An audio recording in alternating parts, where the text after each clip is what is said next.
Social media पर जैन समाज के सबसे लोकप्रिय जैन न्यूज चैनल महालक्ष्मी से आषाढ़ शुक्ल की त्रयोदशी और दर्शन करिए आप इसकी शुरुआत। ऋषभ विहार में लग गई हैट्रिक, 1-1-1 एक साथ 3। सबसे पहले बात हुई थी शिखर जी की, गूंज हुई थी यहीं से, और उसके बाद कैलाश पर्वत अष्टापद की रचना, और आज देश के सबसे बड़े संघ के चतुर्मास के लिए प्रवेश की स्वागत की तैयारी गजब की रही थी। आज आपके पास उसी को लेकर आ रहे हैं। ऋषभ विहार का यह मंदिर देख रहे हैं, यह दुल्हन की तरह नहीं सजा, यह तो आज सम्मोषण की तरह सजा हुआ लग रहा था, जैसे कुबेर ने आके इसको रच दिया था। पहले प्रवचन में ही आचार्य ऋषि ने कहते हैं सबकी क्लास ले ली, क्या है सम्मान सम्मान सम्मान, बस ये करते करते और आचार्य साफ साफ कह दिया कि आते हैं, सम्मान कराते हैं, तिलक कराते हैं, और उसके बाद प्रवचन से पहले 9-2-11 हो जाते हैं। कहते हैं 40-50 साल से अपने मोबाइल पर ही सुन रहे हैं हम तो। और फिर आचार्य ऋषि ने साफ साफ कहा 40-50 साल हुए तुम्हें सुनते सुनते, या तो तुम्हारा ये लोहा खराब है या पारस मणि खराब है, नहीं तो अब तक लोहे से पारस मणि मिलके तुम स्वर्ण के रूप में हुए होते। कहाँ गलती है? विषय कषायों की जंग तुम में अब भी लगी है। एक बार इस लोहे को कम से कम इतना तो शुद्ध कर लो कि जब पारस से छुए तो सोना बन जाए। सुनिए जरा, खरी खरी उन्होंने शुरुआत कर दी। लोग तो यहाँ ऐसे भी मिल जाएंगे कि नारियल चढ़ाओ, कि स्वागत कराओ और रवाना। धर्म ध्यान से, प्रवचन से कोई खास बात नहीं, बोले सुनते हैं, मोबाइल पर आते हैं, टीवी पर देखते हैं।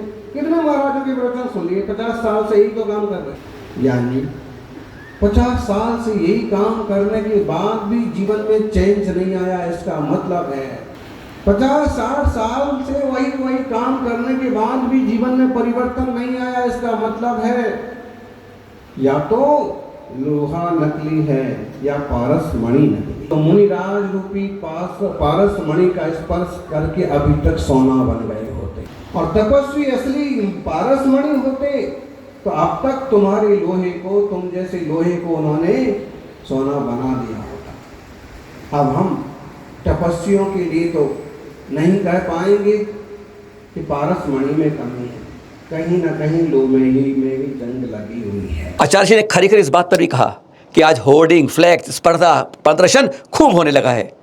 अरे इसको प्रदर्शन को स्पर्धा में मत बनाओ, तुम कहते हो अच्छा है, पर धर्म ध्यान उससे ज्यादा अच्छा है। सुनिए जरा। स्पर्धा बन गई, इससे बड़ा फ्लैक्स, इससे बड़ा फोटो, इससे बड़ा,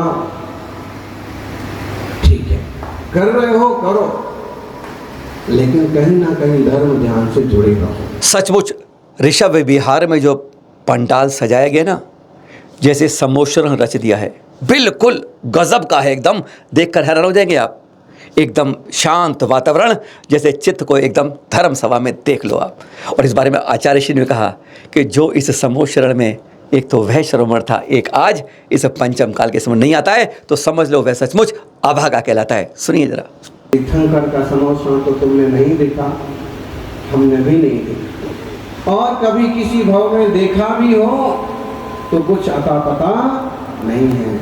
लेकिन इस भाव में, इस युग का ये सम्मोषण आपके सामने है। श्राव कौन है? यहाँ की समिति ने देखिए रचना भी पूरी सोने चांदी से की है। आराम से कुर्सियां भी सबके लिए लगाई है, आराम से कुर्सी पर बैठिए, और इतने सुख सुविधा में भी अगर वाणी का रसपान ना कर पाए, इतने बढ़िया माहौल में भी अगर तत्व निर्णय ना कर पाए, इतने अच्छे अवसर का भी यदि सही लाभ ना ले पाए, तो हमसे अभागा और कौन होगा? और क्या व्यवस्था चाहिए? महाराज जी को तो पता भी नहीं था कि इतना बड़ा मंडप लगाने वाले हैं। शुरुआत ठीक 7 बजे प्रवेश की हो गई। देख रहे हैं आप, ये महिलाएं अनुशासित रूप से इस विहार की अगुवाई कर रही थी। गजब की पोशाक में, गजब के रूप में, छतरियां लेके, आकर्षण लेके, कलश लेके गजब लग रही थी। वैसे आपको बता दें, दिल्ली में इस तरह के कार्यक्रम देखे नहीं जाते, इस तरह के अपने बुंदेलखंड में, गुजरात में, राजस्थान में तो देखे होंगे, पर यहाँ पर ऐसा अनुशासन करपद देखकर हर कोई गदगद था। आज यह बात नहीं थी जो आप देख रहे हैं। अरे जैन तो थे ही, गजब की बात जैनेत्रों में थी। कोई 3 व्हीलर रोक के खड़ा हो गया था, कोई गाड़ी से उतर कर खड़ा हो गया था, कोई 2 व्हीलर रोक के खड़ा हुआ था, कोई मॉर्निंग वॉक कर रहा था, उसकी दौड़ रुक गई थी, कोई दूध लेके डब्बा लेके हाथ में देखकर दंग हो गया था। आखिर क्या बात थी जो आज दिल्ली एकदम शांत और एकदम स्तब्ध थी? स्तब्ध तो देन भी थे, क्योंकि दिल्ली के अंदर पहली बार इतना बड़ा संघ आया था। इतिहास दिल्ली अंदर का क्या ये देख रहे हैं दृश्य, ये है गगन विहारी के रूप में कैसे चरणधारी देव के रूप के सामने आते हैं। जब गगन विहारी संत तो कैसे होते हैं देवों के अंदर खुशियां, हर रूप में, अलग अलग रूप में, 24 रूप में चरक थी, यहाँ छटाएं थी जो शायद देश में पहली बार किसी ने देखी होंगी। निश्चित रूप से चाहे आप किसी के राज्य में हो, कहीं हो, हर जगह प्रवेश हो रहे होंगे, पर ऐसे प्रवेश में इस तरह के विहार के रूप में ये 24 तरह की छटाएं जैसे गगन विहारी को होती हैं, वह देखकर हर कोई स्तब्ध था। अरे जैन नहीं, जैनेतर भी स्तब्ध था। इतना बड़ा संत, इतना बड़ा संघ देखकर हैरान। अरे 1-2 दिगंबर संतों के विहार तो जैनेत्रों ने भी देखे हैं, पर 51 कान पीछे जब लग के चलती हैं और पीछे पीछे लंबा जुलूस चलता है तो हर कोई गजब से उंगली दांतों के नीचे दबा ही लेता है। श्री जी रथ पर चल रहे थे और गजब की बात थी, आगे आगे लोग, श्रावक, संत और फिर श्री जी का रथ, गजब की मुद्रा, हर कोई देखकर आनंदित था। इस पूरे मंगल प्रवेश में आज सचमुच दिल्ली संडे बन गई थी, सैटरडे को हॉलीडे बन गई थी।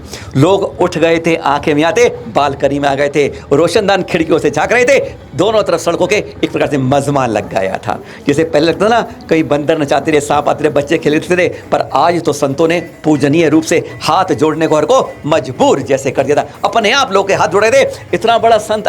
सिर्फ ये बैंड बाजे, ताशे और नतीरी, यही चीज़ें थी जो बाहर की थी, बाकी सब ऋषभ विहार समाज ने स्वयं से, महिलाएं, अपनी बच्चे, अपने सब अपनी भक्ति में रंगों के अंदर उतरे हुए थे। वो वर्षा आज सचमुच सुबह सुबह 7 बजे सूरज ने सबसे पहले अपनी तपन के अंदर दर्शन कर लिए थे, क्योंकि वह जानता था, ये जो पुष्प देख रहे हैं आप, कि उसे मालूम था मेरी तपन के अंदर यह संघ, यह संत तो चल देंगे, इन पर कोई मेरा प्रभाव नहीं पड़ेगा, पर जो साथ में हजारों की भीड़ चल रही है ना, वह जरूर मेरी तपन से प्रभावित हो जाएगी। इसलिए उन्हें सचमुच थोड़ी देर दर्शन करने के बाद बादलों की ओढ़नी ओढ़ ली थी। स्वागत के लिए कहीं धक्का मुक्की नहीं थी, हर कोई इंतजार था एक प्रकार से अपने गुरुवर का। यह चतुर्मास ऋषभ विहार का नहीं है, दिल्ली एनसीआर का है। और गुरुवर ने प्रवचन में सबसे पहले कह दिया, इस गलतफहमी में मत रहिएगा कि मैं ऋषभ विहार का हूँ, मैं दिल्ली एनसीआर में चतुर्मास कर रहा हूँ। इस तरीके से इंतजार हट गया था। बादलों की ओढ़नी के बीच में खेल चल रहा था गगन के अंदर भी सफ़ेद और काले बादलों का, कि मैं आगे जाऊँ या तू देखे। एक गजब के बीच में बड़ा अच्छा रोमांचित दृश्य हो रहा था और नीचे ये धरा पर आनंदित रूप से इंतजार हो रहा था। त्रिवेणी में भरत भगवान के दर्शन किए, यहाँ आने से पहले बाहुबली भगवान के दर्शन किए। सौभाग्य तो उन दोनों पुत्रों से गृहस्थ पिता के रूप में भगवान ने ऋषभ के लिए था, इसलिए ऋषभ विहार के दर्शन भगवान आदिनाथ के किए। ये देख रहे हैं आप जब संघ दर्शन कर रहा है। पाद प्रक्षालन जगह जनी, जगह जगह रंगोली सजाई गई थी। यहाँ पर मानस संवाद पाद प्रक्षालन की तैयारी में देखिए किस तरीके से अभूतपूर्व, कोई झगड़ा नहीं, कुछ नहीं, बड़े तरीके से एक रूप में देखते हैं। जब फोटो खींच के दिखता है सामने तो आंखों के अंदर ये चित्र जैसे कैद हो जाता है, दर्शन में मंत्र मुग्ध हो जाता है। कहने को तो बहुत कुछ मिलेगा।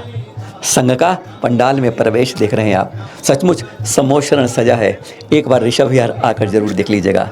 एक बार जब बैठेंगे धर्मसभा में, जब प्रवचन सुनेंगे, सचमुच कह रहे हैं जो अपने अंदर ये कषाय और विषयों की लगी ना जंग, अपने लोहे से उतर जाएगी और जब पारस मणि छुओगे तो अपने आप स्वर्णमय बन जाएगी। फिर मिलेंगे आपसे रोचक बात के साथ। कल बात करिए, ध्यान रखिएगा, कल आपको बताएंगे राधा कृष्ण मंदिर बच जाता है, मस्जिद बच जाती है। 70-80 साल पुरानी, 457 साल पुराने वाले मंदिर के लिए क्या बात की जाती है, सोचिए। अवैध निर्माण की कोशिश की जाती है, इस बारे में जरा ध्यान से सुनिएगा। कल रविवार रात्रि 8 बजे। सादर जय जिनेंद्र।